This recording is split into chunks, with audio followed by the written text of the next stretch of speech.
Listo. Buenas tardes, la verdad. Este día martes 30 de noviembre, octava sesión. Em, Creo que todos ya más o menos estamos cansados a este nivel del año, pero también agradezco de nuevo la participación. Creo que hemos mantenido una participación bien activa durante todo este año, buenas discusiones, buenas sesiones, muy buenos invitados también, y buenas discusiones. Entonces, de verdad, nuevamente, las gracias por esto, porque sin ustedes tampoco esto sería posible. Como saben, hoy en la octava sesión, ¿no? En esta segunda parte del grupo de estudio donde estamos revisando textos y autores, ¿no? Que de alguna manera se conectan con el pensamiento de Simondón, ¿no? A veces directa o a veces indirectamente, pero la idea no es que el pensamiento de Simondón sigue vivo de alguna manera. Y en la ocasión de hoy, ¿no? Tenemos una muy buena invitada, a que le damos la gracia de nuevo a Carolina, que Dusan prontamente la va a presentar, ¿no? Para poder no conversar, nos va a exponer y poder luego conversar sobre la obra de la teoría crítica de la tecnología de Andrew Finberg. Así que muchas gracias. Con eso, Dusan, te doy la palabra para que continúes. Sí, yo, como le comentaba a Carolina, también me parece particularmente interesante todo lo Andrew Finberg en particular, su manera de llevar la teoría crítica al tema de la tecnología y cómo dialoga con otras tradiciones usualmente refractarias a la teoría crítica, con estudios empíricos, con los estudios de la ciencia y la tecnología, sin renunciar a este aspecto especulativo. Bueno, Carolina Araujo ha trabajado sistemáticamente la obra de Andrew Finberg y quizás de manera inédita en habla hispana, en el marco específicamente en el marco de su tesis o disertación para optar al grado de doctorado en Humanidades por la Universidad Nacional de Tucumán, en Argentina, en donde también es académica. En ella aborda la relación entre teoría crítica y praxis tecnológica en la sociedad contemporánea. Además cuenta con una serie de artículos que profundizan en esta línea de investigación, ciencia y tecnología en el marco de la tradición de la Escuela de Frankfurt. Así que no te quito más tiempo, Carolina, para que nos introduzcas en este autor que algunos no hemos leído tanto.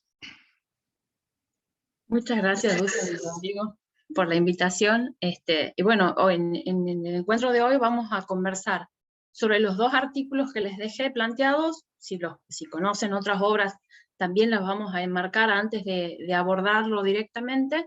Pero antes de presentar específicamente ese capítulo que tiene que ver con la concretización, voy a hacer una pequeña presentación, que es el resumen de los puntos que fui trabajando en la obra de Finberg, en la tesis doctoral, como para presentarles un encuadre más general de la discusión que vamos a tomar en el día de hoy. Voy a compartirles ahora la pantalla. A ver.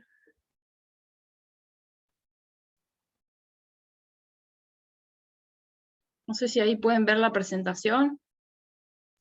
Sí, Perfecto. Perfecto. Bueno, el tema de la discusión de hoy es teoría crítica, tecnología y concretización. Esa va a ser la secuencia que vamos a seguir para discutir estos temas. Ahí tienen los que necesiten mi dirección institucional. Yo trabajo en la Universidad Nacional de Tucumán.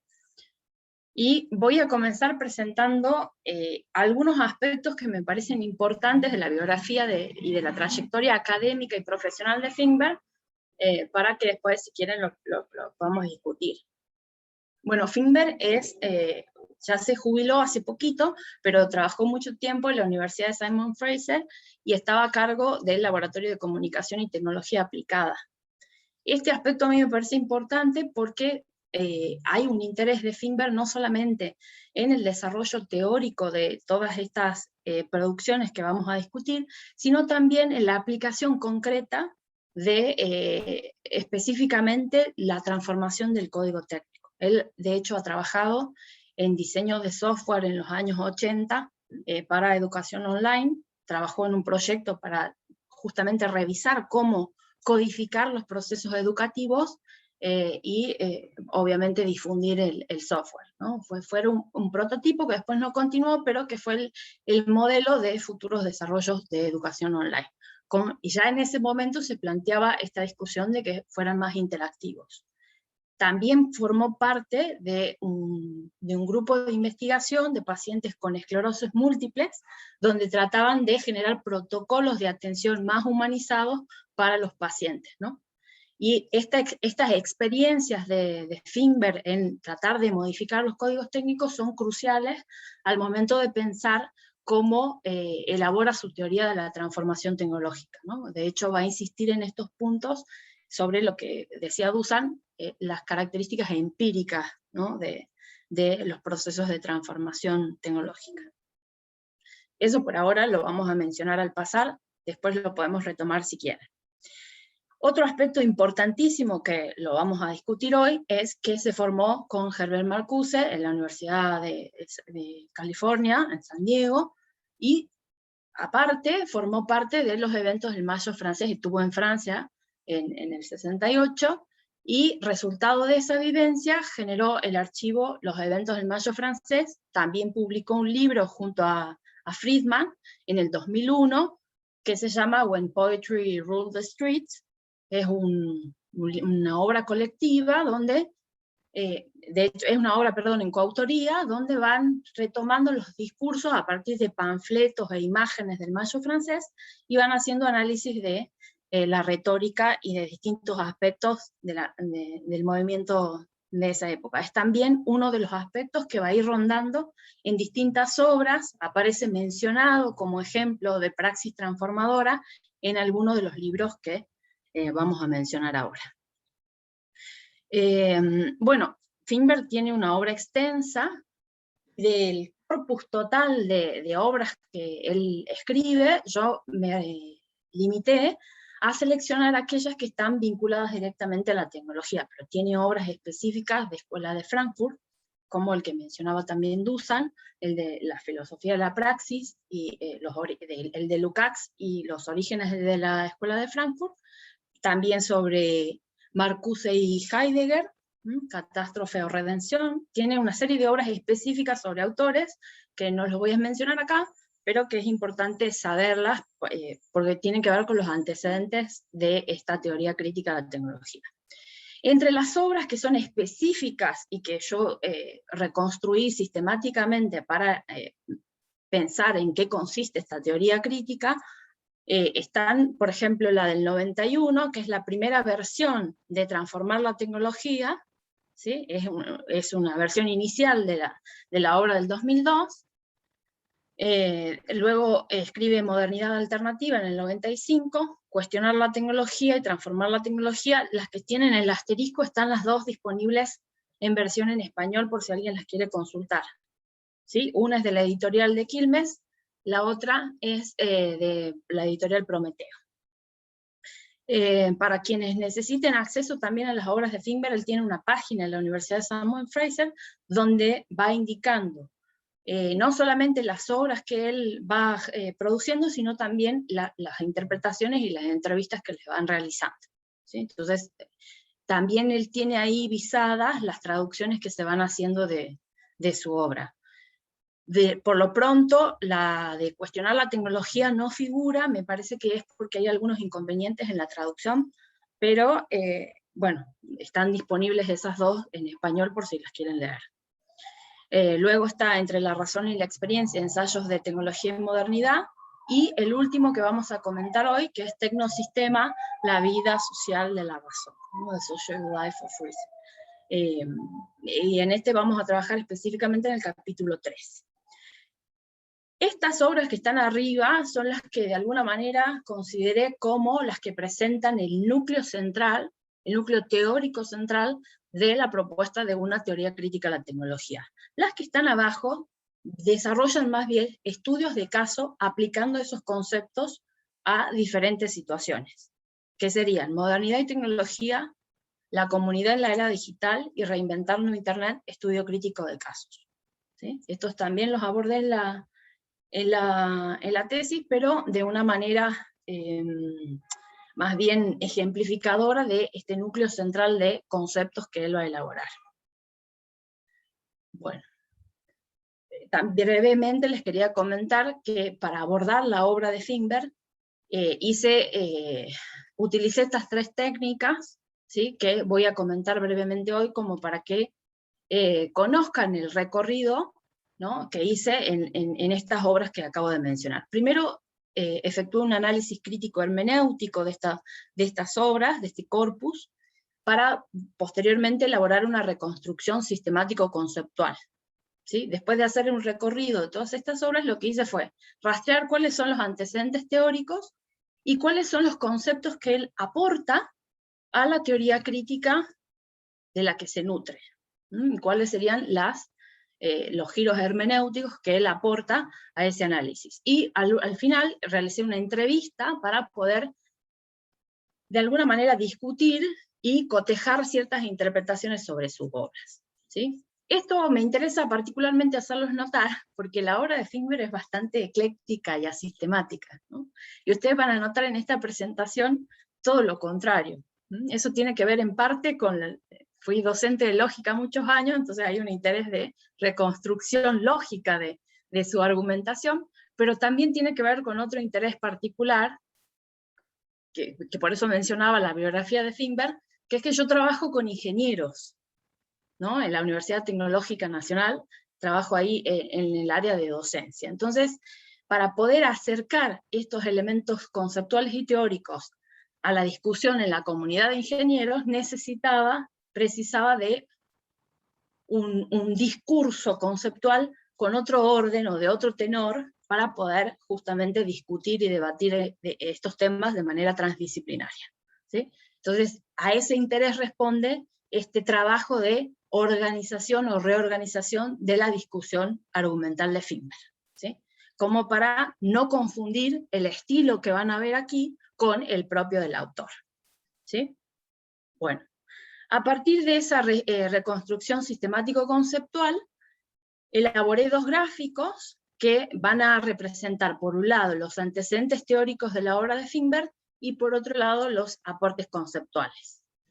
En el año 1995, Finber toma la imagen de la sedimentación, ¿no?, que es esta imagen de la geología, de las capas que se van sedimentando una tras otras, para hablar de la modernidad, y cómo la modernidad va yuxtaponiendo distintos significados culturales para formar el dispositivo técnico. Lo que hice fue tomar esa imagen del mismo Finber y aplicársela a su propia teoría, ¿sí? Entonces, esto que ven acá es el gráfico en el cual representamos los aportes teóricos que el autor va introduciendo en las distintas obras, y gráficamente expresé cómo es que se van articulando entre sí para poder responder al propósito de elaborar una teoría crítica de la tecnología, ¿sí? Esto se los presento aquí y lo vamos a explorar inmediatamente después. La segunda tarea que abordé fue la de elaborar este mapa conceptual, discriminando los aportes que él hace específicamente a la teoría crítica, legado de la Escuela de Frankfurt, principalmente a la teoría de Marcuse, con los distintos conceptos que él va acuñando en estas obras, ¿sí? Entonces, del lado izquierdo los pueden ver. Y del lado derecho, el aporte heurístico de Finber respecto del concepto de tecnología, que es lo propio de la obra de Finber respecto de Marcuse y de Adorno y de Horkheimer, ¿sí? Por la brevedad de esta presentación, solamente voy a tomar tres conceptos que son los centrales y que vamos a discutir a raíz de la interpretación de Simondon. Bueno, como pueden ver aquí en el gráfico, Finber nutre su teoría crítica de la tecnología a partir de una primera base teórica, que es la interpretación del marxismo de Lukács, ¿no? Es decir, que esa va a constituir siempre la base fundamental de todas sus obras. Sobre esta base también va a tomar los aportes especialmente de Marcuse, ¿no?, y lo va a poner en discusión con algunas de las tesis de Habermas. Por eso también gráficamente se expresa la mayor presencia de Marcuse en las obras de Finber. Pero además de esto, él va a tomar ciertas tradiciones que no es común asociarlas a la teoría crítica, ¿sí? Por ejemplo, va a retomar algunos aportes de la obra del filósofo japonés Kitaro Nishida, ¿sí? Especialmente en Modernidad Alternativa del 95, para de alguna manera complementar la tesis marcusiana con una concepción alternativa de la modernidad que proviene de las líneas orientales, ¿no? Sobre las discusiones dentro de la escuela de Frankfurt, también va a tomar algunos aportes de Heidegger. De hecho, como comentaba, tiene obras específicas de esta discusión entre Marcuse y Heidegger, y cuáles son las posiciones respecto a la tecnología, y en función de complementar ciertas críticas que hace él a la noción de sujeto y de praxis transformadora en la escuela de Frankfurt, particularmente en la primera generación, va a sumar los aportes de Foucault y de Certeau, desde la línea francesa, y también las teorías de la acción, los estudios CTS y la teoría de Latour, ¿sí? De alguna manera, estas teorías vienen a complementar lo que Finber cree que falta en el análisis del sujeto en la obra de Marcuse. El aporte que parece menos integrado y de alguna manera está distorsionado por el tipo de interpretación que hace Finber es Simondon, ¿sí? ¿Por qué digo distorsionado? Porque él mismo reconoce que hay aspectos de la obra de Simondon que él mismo plantea en un marco y que él va a llevar hacia el terreno de la política y la discusión política sobre la tecnología, ¿sí? Y sobre este punto hemos podido conversar en la entrevista que le realicé en el año 2018. ¿Sí? Bueno. Esto, por supuesto, si tienen alguna duda, lo podemos seguir discutiendo después. Respecto de su concepción de tecnología, particularmente de la propuesta de teoría crítica a la tecnología, hay tres conceptos nodales que creo que deberían quedar claros como aportes heurísticos específicos de Finber a la teoría crítica, ¿sí? Que son estos tres: el código técnico, la noción de código técnico, la teoría de la instrumentalización, el concepto de democratización de la tecnología, que son los que van a nuclear el resto de los conceptos que aparecen en estas obras. Recordemos que cuando hablamos de código técnico, hablamos de la realización de un interés bajo la forma de una solución técnicamente coherente a un problema. Básicamente es la cristalización de mandatos sociales en ciertas tipificaciones o especificaciones técnicas dentro de los procesos tecnológicos, ¿sí? Si podemos decir cuál es el aporte fundamental de Finber a la teoría crítica, a la filosofía de la tecnología, es esta articulación del código técnico, ¿sí? Que de acuerdo con su propia perspectiva, viene a contrarrestar las tesis instrumentalistas y deterministas que hasta el momento caracterizaban las teorías, tanto las apocalípticas, ¿no? Las sustantivistas, como les describe él después en sus obras, y aquellas que son demasiado optimistas y que no conciben la configuración social de los procesos tecnológicos, ¿sí? De hecho, las obras que yo les comentaba, donde él hace análisis de caso, van a consistir en el rastreo y la desnaturalización del código técnico de los distintos espacios, ¿no? O de las distintas prácticas. Por ejemplo, esto que mencionábamos respecto de los protocolos médicos, ¿sí? Él va a tomar los protocolos médicos como un modelo de sistema técnico para develar en los distintos procesos, en los distintos pasos de un protocolo, cuáles son los mandatos sociales que están cristalizados en alguna especificación o paso concreto.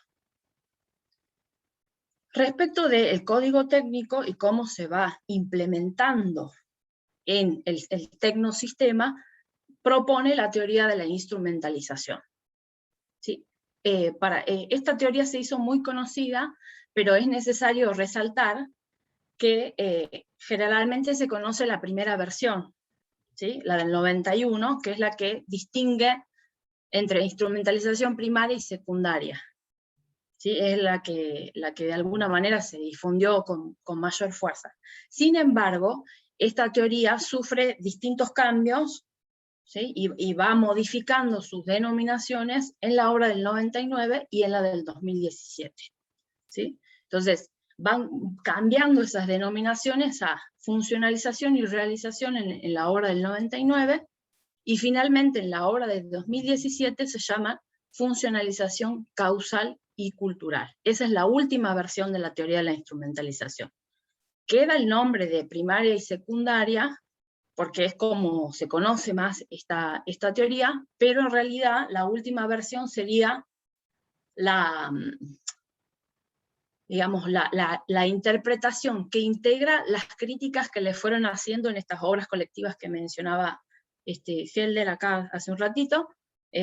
Va integrando esas críticas que le hacían porque parecía que el proceso de instrumentalización tenía una primera parte y una segunda en cuestión cronológica. Entonces él decide cambiar esas nomenclaturas para dar cuenta de otra complejidad, ¿no? De una complejidad de un orden más bien semántico, e incluso del mismo proceso, y no es una cuestión cronológica o incluso lógica, ¿no? Esta teoría va a servir para explicar la dinámica y los puntos neurálgicos por los cuales se va realizando el proceso de codificación técnica de ciertos mandatos sociales. ¿Sí? Podemos detenernos después si necesitan más precisiones. Estos dos conceptos entonces serían los centrales respecto de la heurística propia de Finber en el campo de la filosofía de la tecnología. El que viene a ser la bisagra entre la teoría crítica y los aportes respecto de la tecnología es el concepto de democratización tecnológica, que es la propuesta de Finber a la transformación tecnológica, la propuesta específica. Él va a mencionar esta alternativa en distintas obras, pero de todos los puntos, de todos los aportes conceptuales de Finber, es quizás uno de los más criticados. ¿Por qué? Porque en primer lugar no examina con profundidad la idea de democracia. ¿Sí? Quienes han abordado sus obras sabrán que toma algunos aportes de Sklob, de Barber, pero no termina de definir a qué le va a llamar democratización tecnológica, también porque evita hacer teorías generales, ¿no? O marcos abstractos o marcos globales sobre un proceso de transformación social. Esto nos lleva a distintas discusiones. ¿A qué se refiere con socialismo democrático? Que aparece también en sus obras, ¿no? Además introduce ciertos conceptos derivados de la democratización, como el concepto de intervenciones democratizadoras, pero como el marco general no está claro, tampoco se entiende muy bien qué sería una intervención democratizadora, ¿no? También hay, digamos, ciertos vacíos respecto al rol del Estado en esas transformaciones, ¿no? Puntualmente porque Finber de alguna manera se niega a hacer proyectos generales de democratización tecnológica y más bien se dedica a analizar casos concretos en los cuales se produce alguna transformación que él considera que ha generado una apertura de grupos sociales al proceso del diseño. Pero no indica los recaudos epistémicos o las salvedades epistemológicas que habría que tener para generalizar o por lo menos para ampliar esas características particulares del caso hacia otros, ¿no? Entonces eso es por ahí una de las preguntas que siempre dan vuelta en torno a qué entiende Finber por democratización, ¿no? Tampoco queda claro la diferencia en que, o sea, la contextualización del proceso de democratización pensando en las democracias norteamericanas y las latinoamericanas, ¿no? Punto sobre el cual le pregunté a Finber si tenían en vistas algún proyecto sobre trabajar con esta distinción, pero de momento, como no tiene mucho conocimiento de la dinámica latinoamericana, de momento no va a explorar estas diferencias, ¿no? Pero pensando en el caso latinoamericano, sería interesante ver si son suficientes estos recursos para pensar el proceso de democratización tecnológica en países donde la producción generalmente es externa, ¿no? Es extranjera. Entonces, es todo un punto a discutir. Bueno, estos quizás son los problemas más grandes de la propuesta de Finber. El otro problema tiene que ver con la cuestión de los sujetos, que como ya les dije, él trata de complementar con los estudios de Certeau, de Foucault, también con el análisis sociológico de la tecnología, pero no termina de definir cuáles son los sujetos políticos de la transformación tecnológica.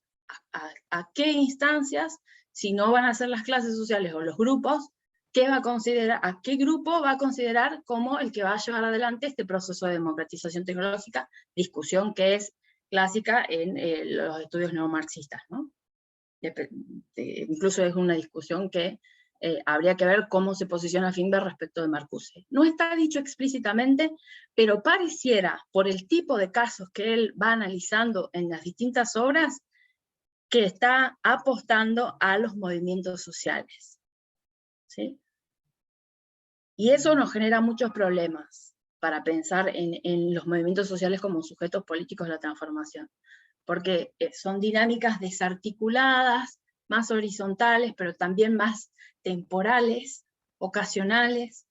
Entonces, ¿cómo se articularía un proyecto más global? ¿O no es posible un proyecto global? Solo son posibles las transformaciones locales, que son las que él conoce como las intervenciones democratizadoras. Eso no termina de quedar claro, y tampoco hay intenciones en el mismo Finber de generalizarlo, ¿no? Bueno, esto sería respecto de el encuadre general, ¿sí? En cualquiera de las obras que ustedes aborden van a encontrar reflexiones sobre tanto los autores como estos conceptos que acabo de mencionar, ¿sí? Volviendo a la cuestión de los antecedentes teóricos, que es la que nos va a demorar un poquito acá, vamos a tomar el aporte de Simondon, específico de Simondon. ¿Sí? En las obras previas al 2017, tanto en el 91 como en el 95, en el 99 y en el 2002, es claro, por el tipo de análisis que hace, que la obra de Simondon es una inspiración para pensar la noción de código técnico.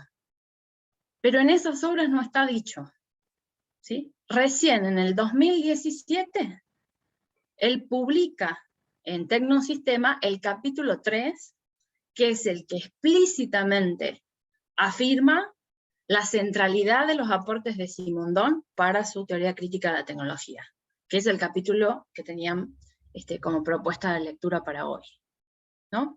Y en este capítulo, donde especifica que es la concretización de Simondon con los estudios sociales de la tecnología, es donde de alguna manera devela la centralidad del aporte de Simondon para su obra. Porque la noción de concretización va a ser tomada para que les decía, que es el aporte central de Finber, la noción de código técnico, ¿sí? Como ya les decía en algunos de los encuentros, me parece que era Rodrigo el que comentaba que esta lectura de Simondon la toma de Marcuse.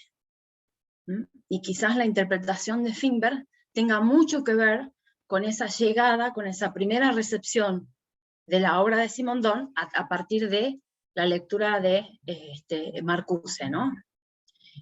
Específicamente en El hombre unidimensional del 64.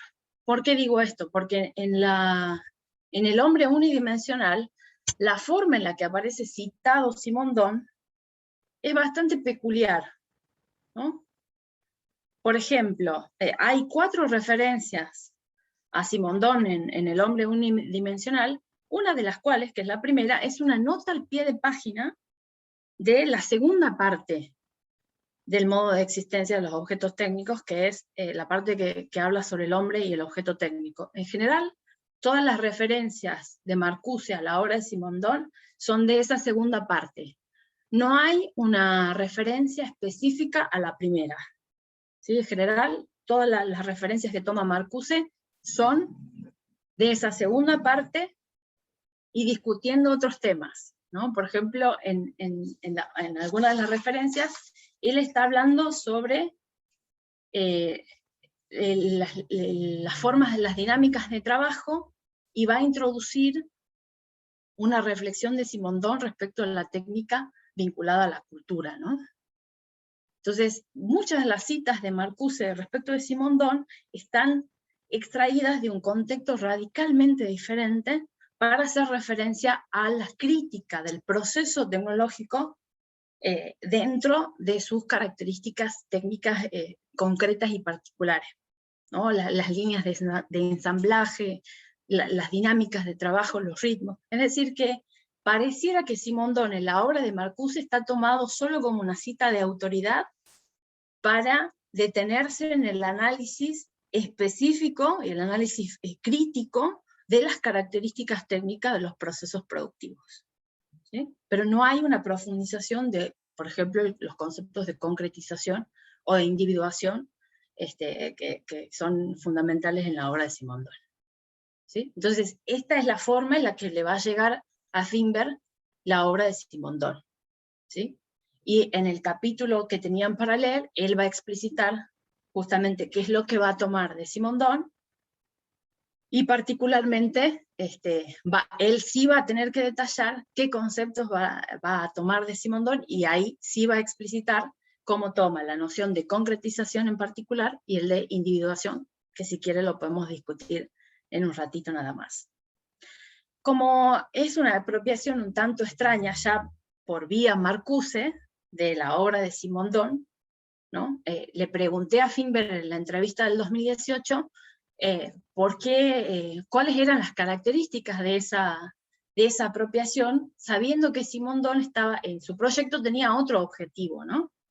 Entonces, Finber me responde admitiendo que ha trasvestido a Simondon, ¿no? al punto de reinterpretar su noción de associé milieu, ¿no? El medio asociado, para incluir los aspectos sociales y humanos, ¿no? que él abstrae. Y la intención de Finber es politizar el argumento de Simondon, ¿no? Que es el que le va a permitir establecer este concepto de código técnico como bisagra entre los aspectos estrictamente tecnológicos y los aspectos sociopolíticos, ¿no? Por supuesto que esto lo va a tener que complementar, ¿no? Además de los estudios sociales de la tecnología, con la teoría crítica, por justamente la falta de un marco general en los estudios sociales, ¿no? Que les impide la crítica social, ¿no? Entonces, de alguna manera, el concepto de concretización le va a permitir incorporarle un marco normativo a los estudios sociales de la tecnología. Y al mismo tiempo, le va a la integración o la concretización de los estudios sociales le va a permitir repolitizar o introducir los aspectos sociales y políticos dentro del concepto de concretización simondoniana. ¿Se entiende? Esto obviamente está mejor planteado y desarrollado en el capítulo 3 del 2017, y si a ustedes les parece bien, podemos ir directamente a discutirlo ahora. Muchas gracias. Muchas gracias, Carolina. Muy clara, muy profunda a la vez, así que te lo agradezco, de verdad. Muchas gracias. Nota la tesis ahí. Ahora abro la palabra, no sé si alguien quiere comenzar, quiere hacer algún comentario, alguna reacción, incluso alguna duda. Tenemos una experta aquí, entonces hay que aprovechar.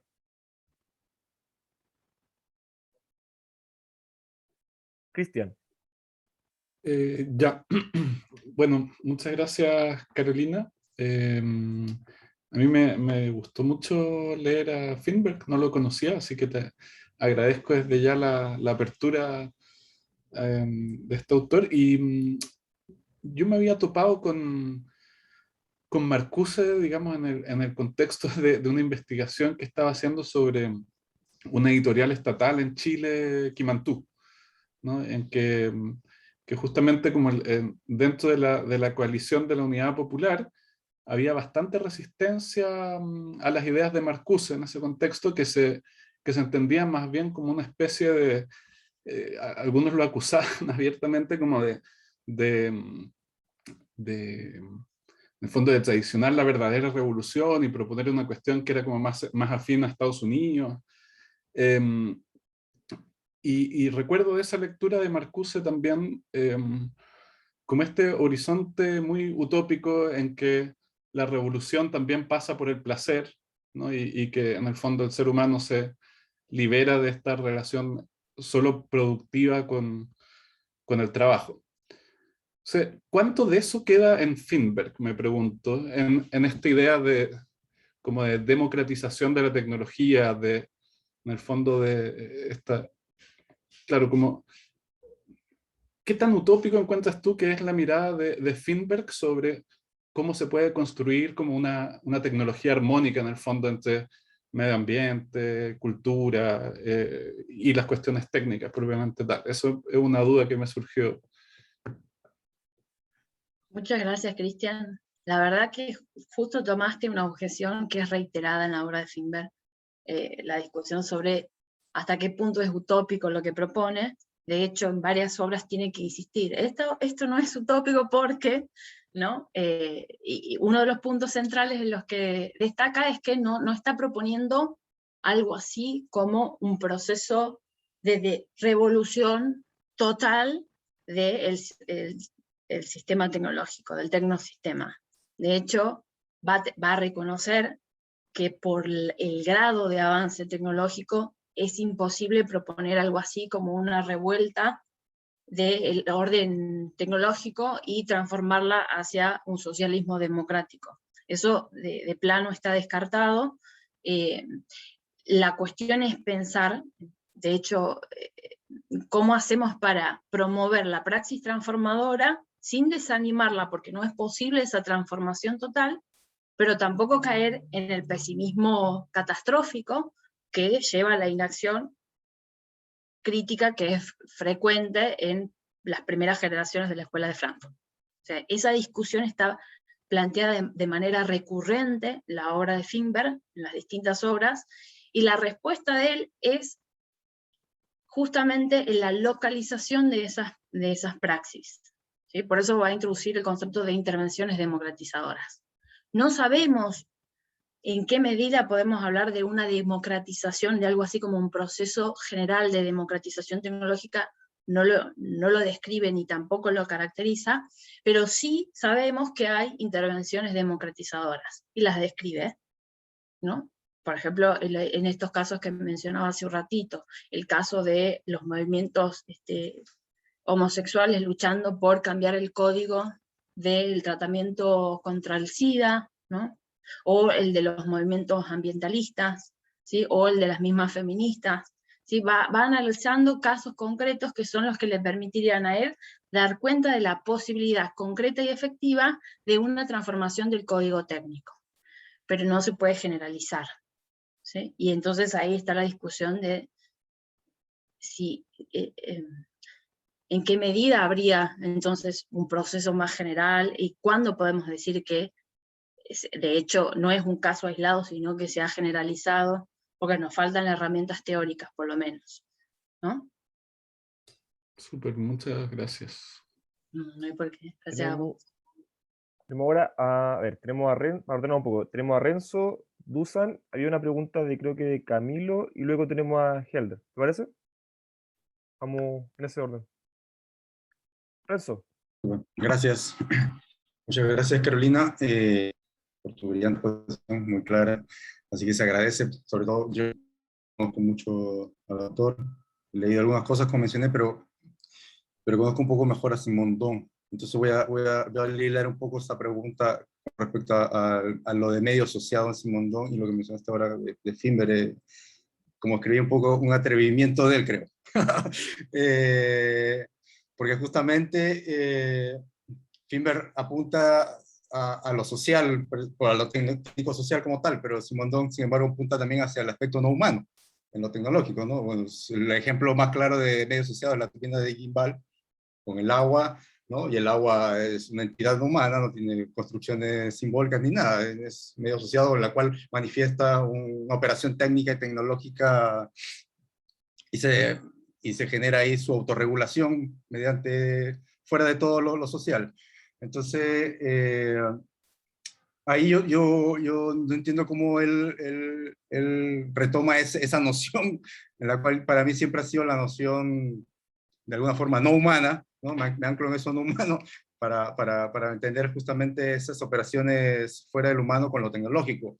¿Y por qué parto con esto? Porque de alguna manera también asocio lo que Huy hoy en día llama la cosmotécnica, que a eso también de alguna manera, si bien trae ya la construcción de lo social, también él aboga un poco hacia esas cosmologías o relaciones de la naturaleza que también son técnicas para él siempre, ¿no? Él dice, tanto lo cosmológico es cosmotécnico, ¿no? Y ahí, en este aspecto, ¿cómo podríamos tomar, tal vez digo, un anclaje a ese medio asociado que hace Gimbel con esa cosmotécnica que plantea Huy, ¿no? Hoy en día, que es ya un poco unión entre humano no humano a través de lo cosmológico, ¿no? No sé, algo así me pongo a pensar. Eso, y gracias de nuevo, Carolina. Muchas gracias. Sí, la verdad que él mismo reconoce, ¿no? Lo atrevido, lo atrevido de esta apropiación. Me hizo gracia la palabra que él usa, ¿no? De trasvestir, y efectivamente eso es lo que hace, ¿no? Explícitamente Simondon, que como ustedes ya lo han estudiado, lo deben haber visto en profundidad, tiene un propósito particular respecto a la tecnología, ¿no? Y que tiene que ver con el estudio de sus propias condiciones inherentes, ¿no? Y explícitamente Finber hace la propuesta contraria, ¿no? Introducir de nuevo lo social en el concepto de medio asociado, para lo cual necesita, de alguna manera, tomar a Latour, ¿no? Latour viene a ser como el mediador de esta apropiación, por esta cuestión de la red que unifica o que de alguna manera integra lo humano y lo no humano. Entonces el medio asociado es indistintamente lo humano y lo no humano integrado, ¿no? Y con lo cual se va a articular el código técnico de los distintos sistemas, artefactos, maquinarias, ¿no?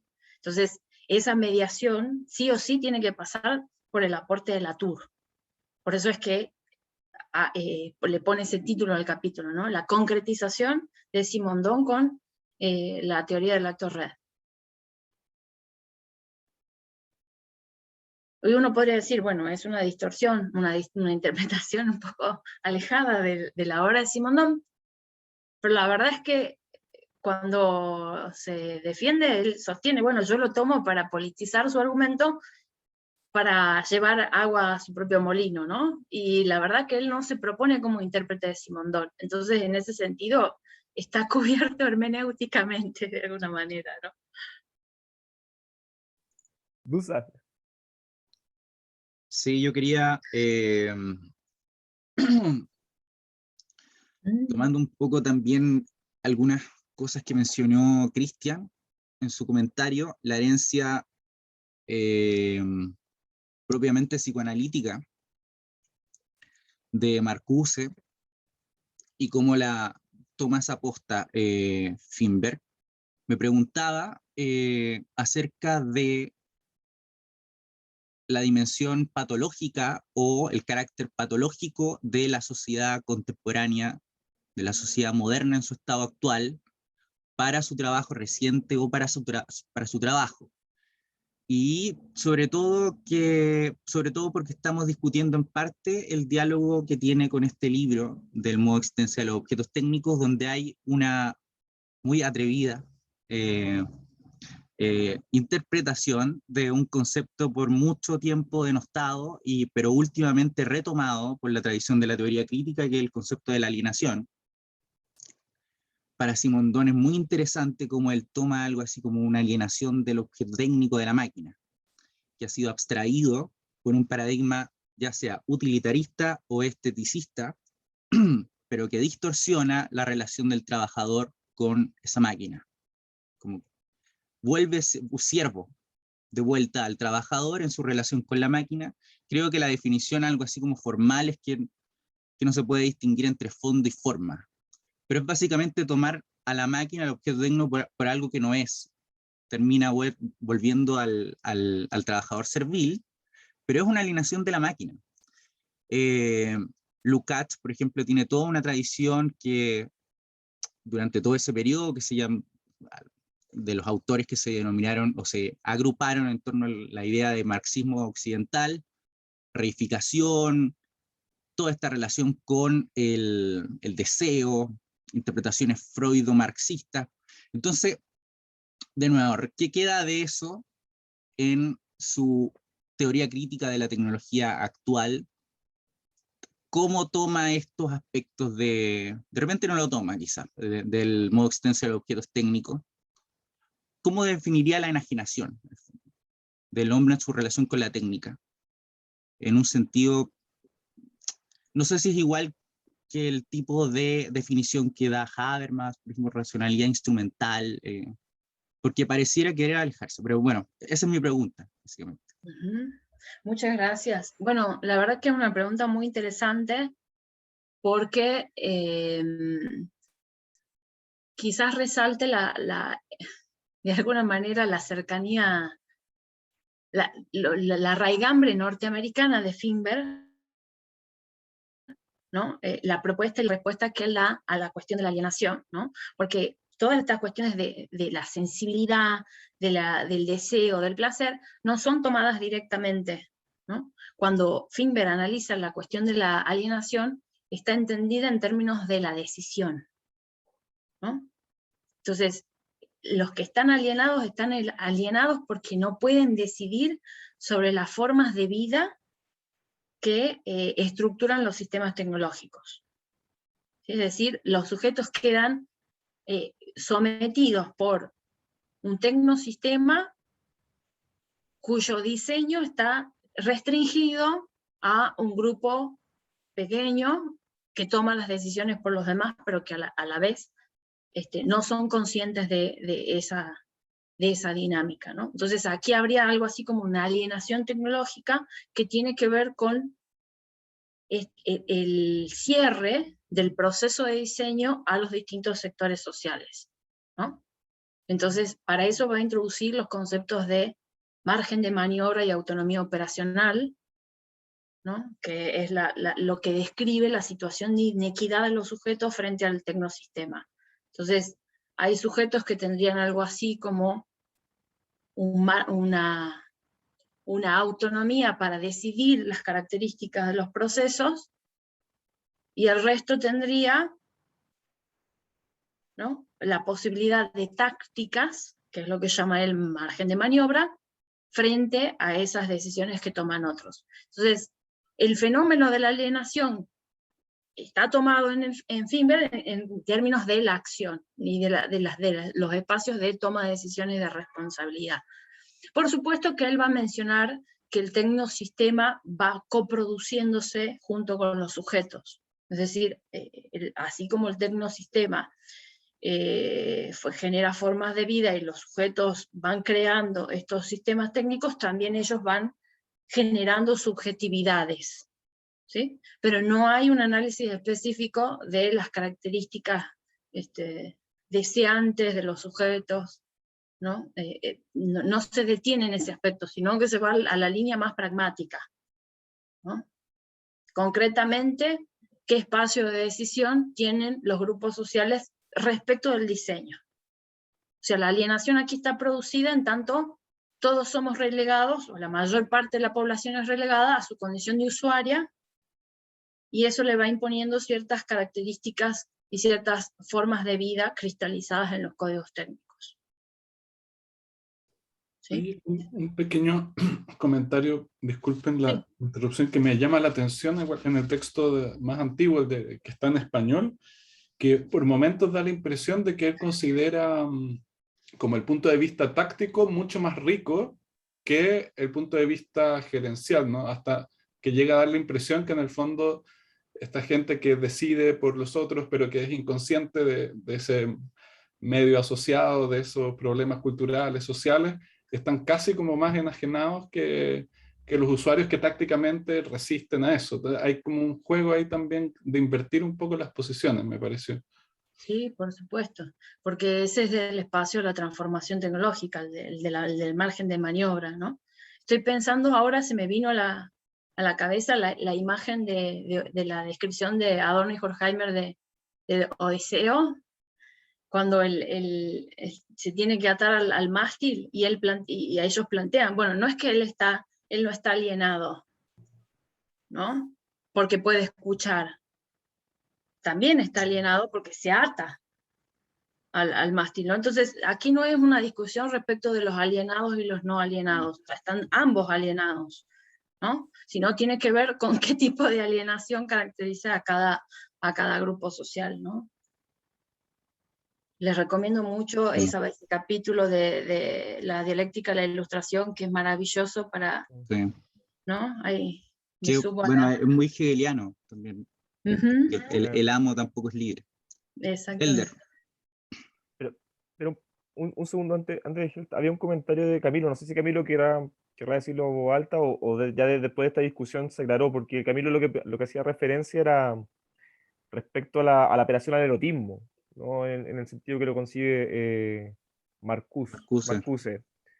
Ujú. No sé si Camilo querrá decir algo más que... A ver. Ah, ya. Estaba más o menos Perfecto, sí, contenida sí, la acá. tuya. Ya por si quería Igual agregar algo más. se puede explorar, ¿eh? Es un camino a revisar, ¿no? Porque la verdad que Finber deja muchas puntas, de manera que con el concepto de coproducción podrías explorar qué pasa entonces con esa dimensión que no está directamente abordada, porque explícitamente él se quiere dedicar a formular esta teoría crítica de la tecnología, pero vos podrías deducir las consecuencias a partir de lo que está escrito para pensar el erotismo, ¿no? Estaría buenísimo. Helder, ahora sí, disculpa. El erotismo como táctica. Quería comentarte primero que había mencionado lo que decía Fenber de la democracia en América Latina. No me acuerdo haber leído una entrevista que le hicieron en una revista brasileña, estaba en portugués. Voy a buscarlo a ver si lo tengo para compartirlo después en la carpeta. Bueno, algo conversaste sobre el tema de la autonomía operacional. A mí en realidad uno de los temas que más me interesa de defender el vínculo que hace con el tema del poder, ¿no? Y la forma en que se organizan las relaciones de poder en torno a la tecnología, ¿no? Pero esta distinción que hace entre estrategia y táctica, a mí me da la impresión que queda un poco corta para comprender finalmente las dinámicas sociales que realmente existen en torno a la tecnología. Me da la impresión a mí, a lo mejor, la idea de que está pensando mucho desde Estados Unidos, ¿no? La idea de que piensa esta idea del tecnosistema como excesivamente homogéneo, ¿no? Y la misma idea de estos actores que él define como sujetos políticos. En los dos textos da algunos ejemplos de esos actores, ¿no? Pero me da la idea de que siempre son sujetos progresistas, por decirlo de alguna forma, ¿no? Siempre son feministas, hackers, ¿no?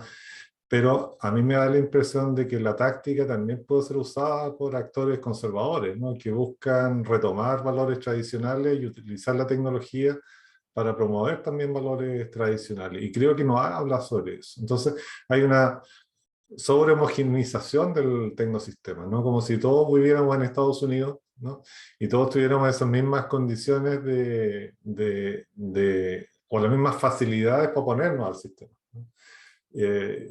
Yo creo que esa es como la riqueza que podemos pensarlo desde América Latina, ¿no? Cómo podemos mostrar que en el fondo no todos tienen la misma democracia, no todos los movimientos sociales utilizan la tecnología de la misma forma, y también hay muchos grupos conservadores que ocupan lo mismo. Quería poner un pequeño ejemplo. Yo traté de ocupar Fender para hacer un estudio sobre niños. Entonces, ahí había como un triángulo, ¿no? Por un lado estaba como la tecnología de mercado, por otro lado estaban los papás que compraban la tecnología para los hijos, y por otro lado los hijos que lo usaban, ¿no? Pero al final había como una alianza, ¿no? Entre el mercado y los niños, que el niño desarrollaba tácticas contra los papás, ¿no? No contra el tecnosistema, ¿no? Se trataba de oponer a los mecanismos de control de los papás sobre el uso de la tecnología, ¿no? Y les resultaba porque sabía utilizar mejor la tecnología que los papás, ¿no? Entonces, eso me da la impresión también de que no aparece en Ferber, ¿no? Esta posibilidad de que puedan haber tácticas retrógradas o tácticas, no sé, patriarcales, tácticas racistas, ¿no? Y creo que igual es una vía súper interesante para explorarlo desde la misma perspectiva de Ferber. Muchas gracias, Helder. No sé, no estoy segura de haber entendido bien la duda respecto de la táctica cuando es conservadora o patriarcal, pero referida al concepto de autonomía operacional y margen de maniobra, es importante notar que Finberg escapa a las propuestas generales. Entonces, cuando él habla de autonomía operacional y margen de maniobra, lo tendríamos que pensar en realidad como conceptos funcionales de un sistema específico. Entonces, no los podemos definir de manera global, por ejemplo, la autonomía operacional social en general, sino que todos van a depender del sistema específico de que se trate, y van a estar definidos por ese sistema. Aquí no lo hemos nombrado en la exposición, pero sí es importante la noción de interés participante. Lo que define los grupos, acá no hay una clase, no está la noción de clase tradicional, la clase social. Porque lo que define los grupos son los intereses participantes, conceptos que toma de los estudios sociológicos de la tecnología. Entonces, para vos poder definir cuál es el margen de maniobra y la autonomía operacional, lo tenés que hacer definiendo el sistema técnico al que vas a referirte. O sea, no al sistema técnico global, sino, por ejemplo, particularmente a este sistema productivo. Supongamos que lo toma al caso de Teletel, ¿no? Y a partir del caso de Teletel, él va a definir cuáles son los grupos que están excluidos y cuáles son los que determinan las reglas de juego a partir de ese caso. Entonces, en ese sentido, la propuesta metodológica de Finberg es localizar el análisis de las transformaciones políticas dentro de la tecnología y no se pueden globalizar o generalizar. Entonces, sí, se queda corto, pero porque no está pensado para eso, está pensado para el análisis de casos, que de hecho es lo que se va a dedicar a partir del 2002, más o menos, a partir del 2002 en adelante, y con mucha presencia en la década del 2010, se va a dedicar a hacer el análisis crítico de casos. Y entonces en cada caso hay que definir qué grupo detenta la autonomía operacional, qué grupo detenta el margen de maniobra. Y esos grupos varían, porque de hecho el interés participante que puede nuclear a alguien que de hecho tiene esclerosis múltiple, que es el caso que toma él, el grupo es variado. Lo único que comparte es el interés por encontrar un tratamiento para la esclerosis múltiple. Entonces, la propuesta, digamos, del análisis de los sujetos políticos es distinta a la que uno estaría acostumbrado en un planteo neomarxista, ¿no? Está más bien localizado y hay que hacerlo por la intervención de la metodología de análisis de casos del constructivismo.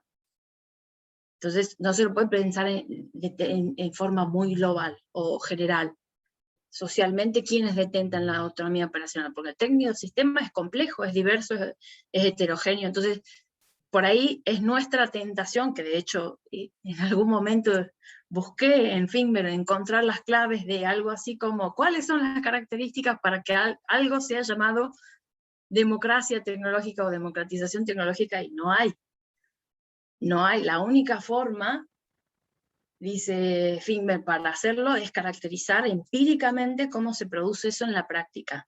Porque el riesgo de proponer un proyecto global es caer en la utopía que nos discutía Cristian con acierto, ¿no? Que proponías vos, Cristian.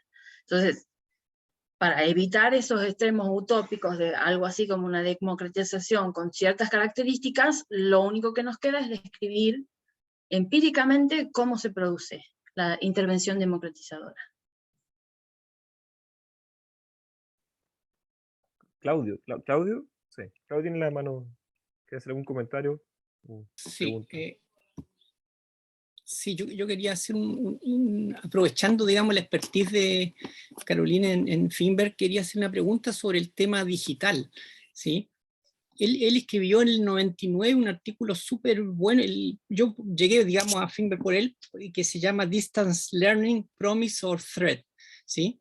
Y si uno es del 99, si uno lo lee hoy día, pero es exactamente lo mejor que uno puede leer sobre el tema de la educación online y la discusión de esta idea de que las grandes corporaciones nos quieren cocinar, de cuál es el rol de los profesores en eso, hacia dónde va la educación, y da la impresión, bueno, y ahí respecto, entonces mi pregunta va porque él no toma partido realmente del tema digital, sino que dice, mira, aquí hay posibilidades abiertas en ambos sentidos, ¿sí?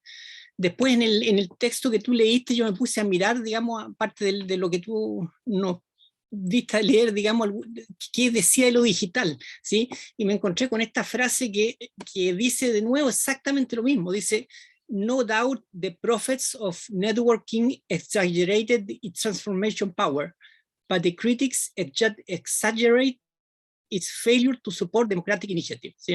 Y de nuevo decir esto de el justo medio, no sé, el estar en medio. Tú que conoces más a Finberg, ¿hacia dónde, cuál es realmente hacia dónde se inclina? ¿Cómo ve el mundo digital o las transformaciones digitales hoy día? Esa es como mi pregunta. Muchas gracias, Claudio. Bueno, por eso les había comentado al principio este aspecto importante de Finberg, ¿no? Que él trabajó en el diseño de software para educación online, lo que le da una perspectiva bien crítica e interna del diseño, ¿no? Del proceso de diseño, y cómo se pueden codificar ciertos roles sociales, ciertas funciones a partir de las especificaciones técnicas que le damos al software. Te recomiendo mucho La comunidad en la era digital, del 2012 me parece, ya lo podemos cotejar, pero es un libro que te va a servir, donde aborda directamente el caso de la educación online. También está en Transformar la tecnología, que está en español, ¿no? Creo que se llama, acá lo tengo, La fábrica o la ciudad, ¿qué modelo de educación a distancia? Es un capítulo muy interesante para los que les interesa el tema de la educación online, ¿no? Este está en Transformar la tecnología. Te recomiendo principalmente esos capítulos para abordar este tema, pero básicamente la posición de Finberg tiene que ver con esto que discutíamos respecto del margen de maniobra y la autonomía operacional, ¿no? Justamente lo que vos te estás describiendo es que las grandes empresas van imponiendo el modo, la forma en la que se produce la educación a partir de la cristalización de esas ideas en códigos técnicos. Ahora bien, una de las formas de modificarlas o de transformarlas es tener injerencia en el proceso de diseño, porque si uno solo las aplica, el margen se acorta bastante, ¿sí? Y eso lo ubica él, y voy a tomar conceptos que introduce Gustavo Giuliano, que también es estudioso de Finberg, en lo que él va a llamar el optimismo sofisticado, ¿sí? Gustavo propone retomar estas nociones que se utilizan ya en epistemología, ¿no? Cuando uno estudia el falsacionismo, lo del optimismo, estaría el falsacionismo ingenuo y el falsacionismo sofisticado. Bueno, él retoma esa clasificación para hablar de la discusión optimismo-pesimismo en filosofía de la tecnología, y habría algo así como los optimismos ingenuos, optimismos sofisticados, y también habría pesimismos ingenuos y pesimismos sofisticados. Y en esa categorización se pueden ubicar a los distintos autores, ¿no? Por ejemplo, pesimismos ingenuos son aquellos que rechazan totalmente la tecnología y proponen una vuelta atrás a un pasado nostálgico, ¿no? De conexión con la naturaleza. Eso lo ubica dentro del pesimismo ingenuo. Pesimismo sofisticado sería, por ejemplo, el de Adorno y Horkheimer, porque critican inherentemente el sistema técnico, y entonces eso los inhabilita a pensar la posibilidad de la praxis transformadora. Y en el caso de Finberg, él estaría ubicado no en el pesimismo sofisticado, sino en el optimismo sofisticado. ¿En qué medida? En que piensa que es posible la praxis transformadora, pero en un margen de maniobra. Y tomando los aportes de Dessertó, el margen de maniobra es táctico, accidental, tiene que aprovechar la oportunidad, inestable, ¿sí?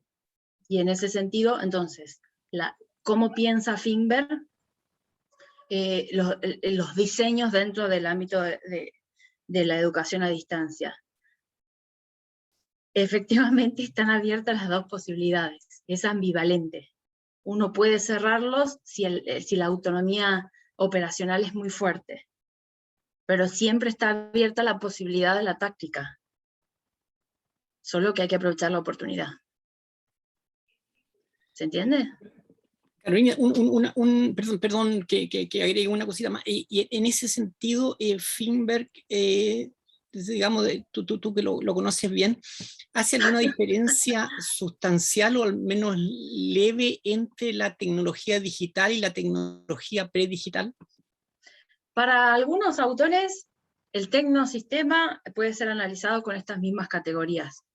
Para otros, no. Habría una sofisticación en la tecnología digital por la cuestión del proceso de diseño. Pero como tal, no está tematizado en términos conceptuales por Finberg. Es decir, la base teórica se aplica de la misma manera para todos los casos de cualquier tipo de sistema técnico. ¿Sí? Por eso para algunos no hay diferencia entre una y otra. ¿Sí? Pero si vos te vas a ver el análisis de caso que hace Finberg respecto de las comunidades en las eras digitales, pareciera que le está faltando más producción teórica para acompañar el análisis del caso, ¿no? Pero esencialmente, por lo menos en el núcleo teórico que les había presentado, no está ese salto o esa distinción entre un sistema y otro. Ok. ¿Sí? Muchas gracias. No, no hay por qué. Sí. O sea, tengo un comentario como más general, tal vez, aprovechando tu investigación. Hablamos antes del grupo, antes que comenzara la sesión, sobre la recepción de Finberg, ¿no? Como en general, y pensando también en la poca traducción que tiene su trabajo, ¿no? Tú que hiciste esta investigación sobre Finberg, no sé si tú cuentas alguna razón o tiene alguna hipótesis tal vez de por qué tal vez no la obra de Finberg, ¿cierto? Tampoco conocía tal vez dentro de Latinoamérica. No sé si eso se debe, por ejemplo, a lo que comentábamos antes, o tú crees que eso se debe, por ejemplo, ¿no? A que la relación con la tecnología que tiene Latinoamérica, por ejemplo, es diferente, ¿no? Y para Finberg nunca fue importante, entonces también para nosotros tampoco no es importante, no nos sirve el trabajo de Finberg. O por el contrario, ¿no? Habría algo del trabajo de Finberg que sí nos serviría para entender tal vez la realidad tecnológica de Latinoamérica. No sé si tú encuentras algo ahí. Y lo segundo, pero esto es más bien abierto, tal vez, pero también si tú quieres aventurarte también, o lo conversaste con Finberg, pero tú tienes alguna intuición, es respecto a la lectura que hace de Simondon, ¿no? Y Finberg tiene estas cosas como de poner en estos cuadrados de doble entrada, ¿no? Como el sustantivismo, el determinismo, ¿no? Me parece a mí tal vez que para Finberg, ¿no? El trabajo, o Simondon, o el trabajo de filosofía de Simondon, caería tal vez para él, ¿no? En una especie de como new determinismo tecnológico, tal vez, ¿no? No, porque precisamente Finberg lo que le dice, oye, tú estás pensando la invención tecnológica en el concepto de concretización y estáis dejando de lado todas las variables sociales, ¿no? Y estáis perdiendo la oportunidad para entender la invención y la concretización, ¿no? Al dejar de lado estas dimensiones. Entonces, tal vez, no sé si para ti o para el resto, no sé cómo lo entendió, como Finberg, ustedes entendieron que Finberg leía a Simondon, pero al parecer lo lee como un determinista. No sé qué piensas o piensan.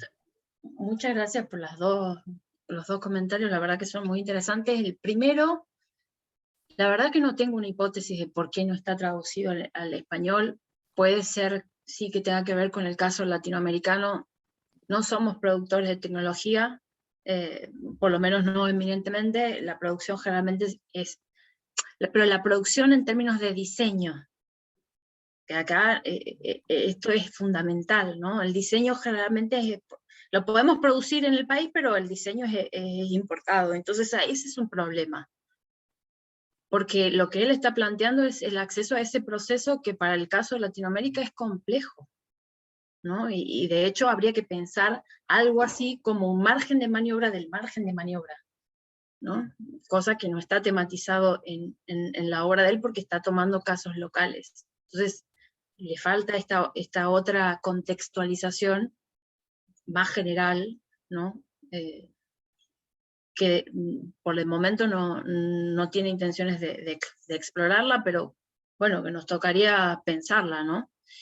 Por otro lado, puede tener que ver con el estilo propio de los autores de la teoría crítica, ¿no? Que es bastante ecléctico, es bastante árido para acceder, ¿no? Para terminar de entender ciertos conceptos de él, me parece no alcanza con acceder a una obra, sino que hay que revisar ciertas constelaciones, ¿no? De conceptos que él va de alguna manera cerrando en distintas obras, ¿no? No queda claro de entrada a qué se refiere con democratización tecnológica hasta que uno recorre un par de obras de él, por lo menos. Entonces eso hace también que sea muy difícil acceder a su propia obra, ¿no? Por el estilo de escritura que también caracterizaba a los primeros autores de la Escuela de Frankfurt, ¿no? Bastante asistemático y disperso, ¿no? Él termina de cerrar varias obras más tarde, ¿no? Algunas ideas, incluso las va nutriendo o modificando. La verdad es que no estoy muy segura de por qué puede ser, pero también podemos pensar cómo, de hecho, la intención original de mi tesis era poder pensar la integración entre las teorías críticas latinoamericanas que ya tienen un desarrollo propio y la teoría crítica de la tecnología, ¿no?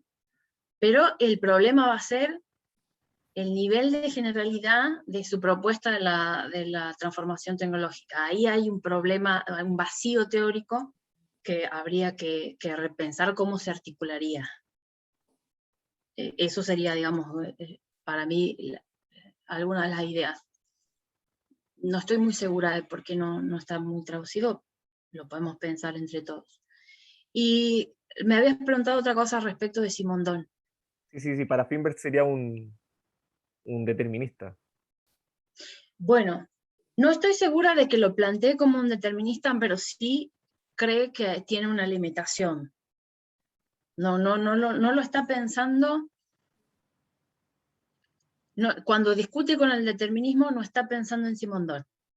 Siempre está pensando en más bien las teorías de corte sustantivistas, las que proponen limitaciones éticas para la tecnología. Generalmente las discusiones respecto al determinismo van por ahí.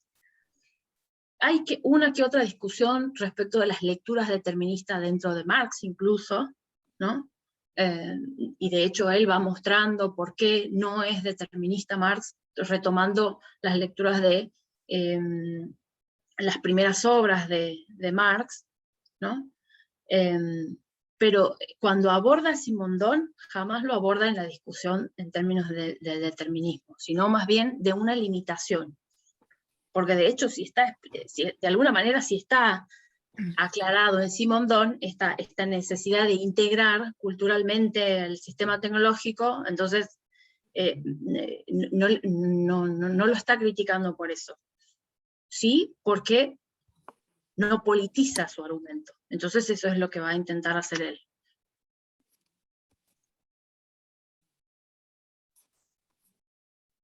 ¿Alguien Sí. Yo quería hacer un aporte nomás, el contribuir a la discusión. Volviendo al tema como del sujeto histórico, por llamarlo de alguna manera de esto. Me llama la atención que Finberg tome a estos grupos de afectados o interesados en torno a un objeto de interés que es bastante similar a la manera en que Latour concibe la democracia, creo, una especie de democracia liberal, sin grandes como estratos disputa o que pueden ser arrastrados, enrolados, de acuerdo a la ocasión, de acuerdo a situaciones de controversia.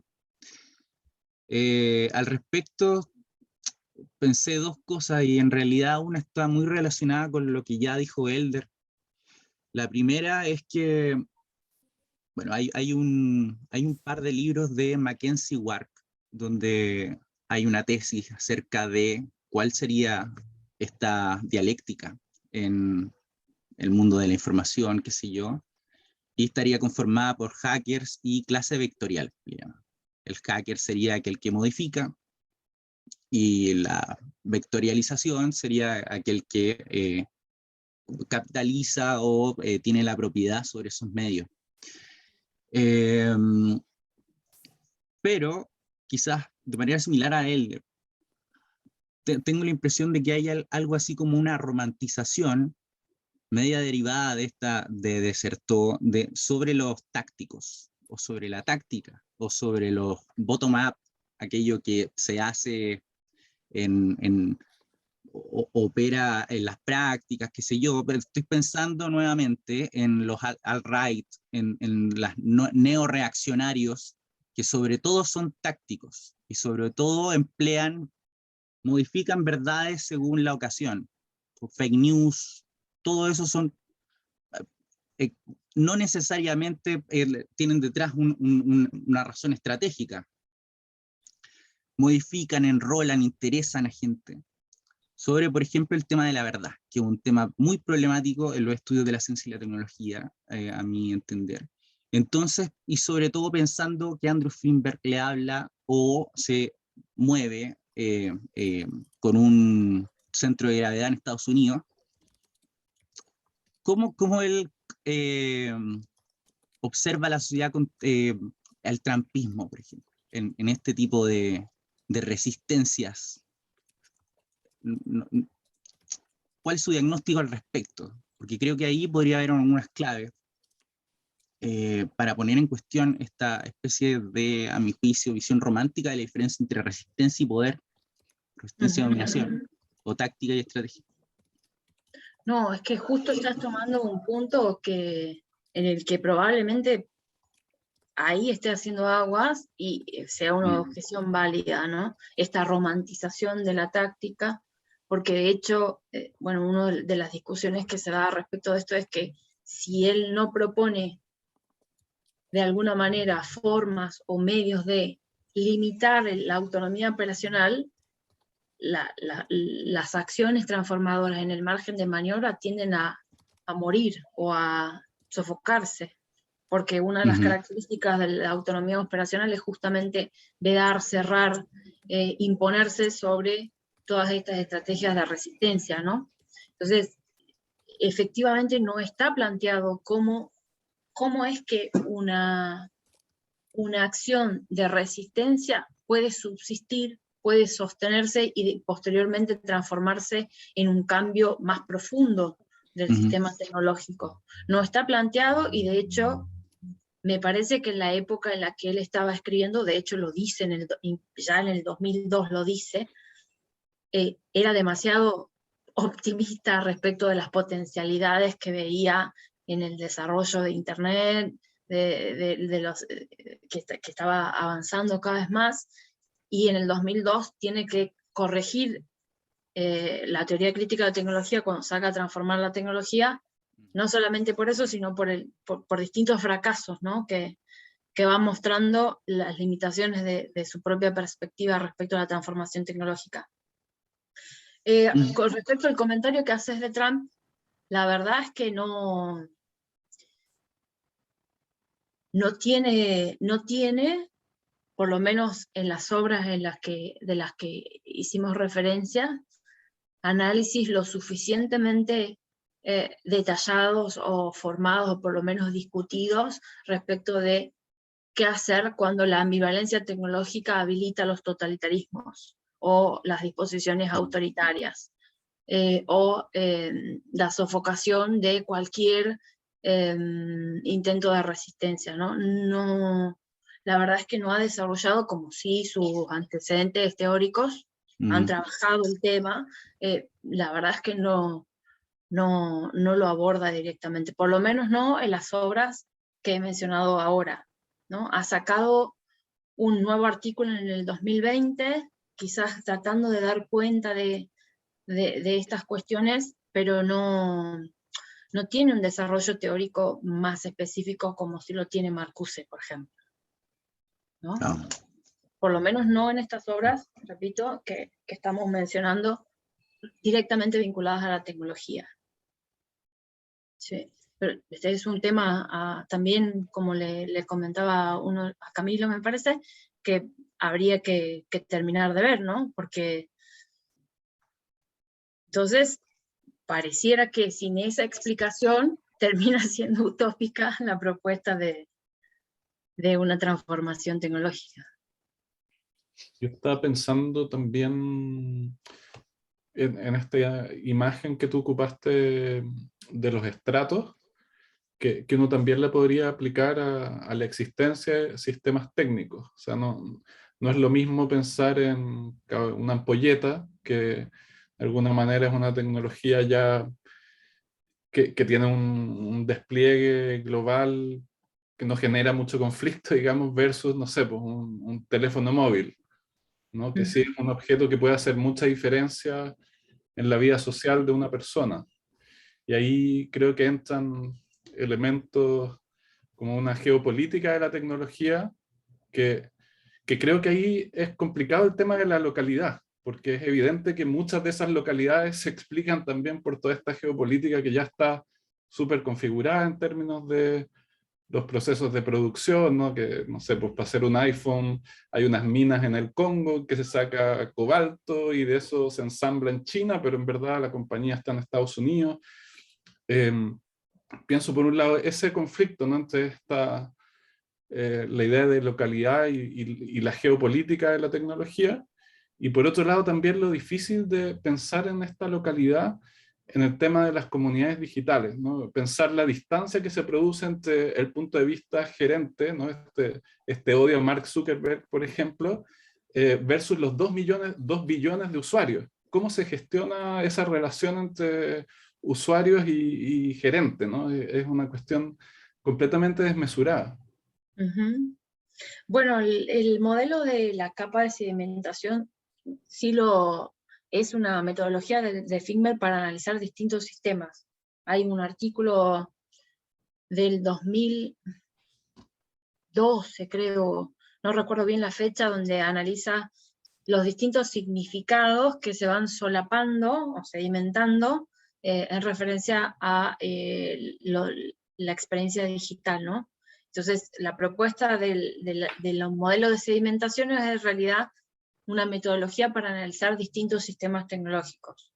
Como vos decís, por lo menos en los casos en los que Figmer está pensando, no está el trasfondo geopolítico al que haces mención, que podría pensarse, ¿no? Para complementar la teoría de Figmer, con el problema de si es suficiente el aparato conceptual del mismo Figmer para hacer esa aplicación.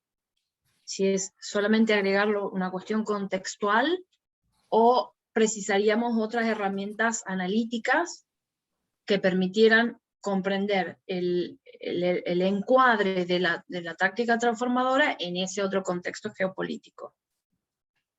¿Sí? Digamos, quedaría pendiente para hacerlo, ¿no? Y ponerlo en práctica, pero también ver si hay una limitación teórica. De momento me parece que están faltando elementos porque, como le preguntaba Elder, que coincido totalmente, hay una limitación enorme entre esto, entre la autonomía operacional y el margen de maniobra pensados en otra escala, podríamos decir un mezzo nivel, ¿no? Quizás tendríamos que pensar en otras categorías que nos permitan pensar el caso de Facebook que estás tomando vos, metaverso ahora, ¿no?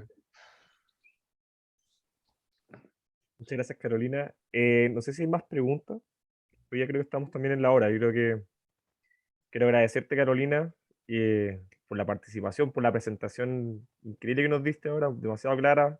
Creo que a varios nos ayudó, si es que habíamos leído a Feinberg, ¿no? A aclarar cosas, y a los que no leyeron Feinberg creo que entusiasmarlos. Así que muchas gracias por eso. Gracias a todos también nuevamente por la discusión entretenida e interesante que hemos tenido. Y con esto creo que damos ya fin a esta sesión. Nos queda una, que es en diciembre, donde vamos a conversar sobre la recepción de Simondon, ¿no?, en la obra de Stigler. Así que va a estar muy buena esa sesión también. Así que también te quedan todos invitados. Les agradezco y que tengan una buena tarde. Cuídense mucho. Muchas gracias. Gracias, Carolina. Muchas gracias Interesante. a ustedes.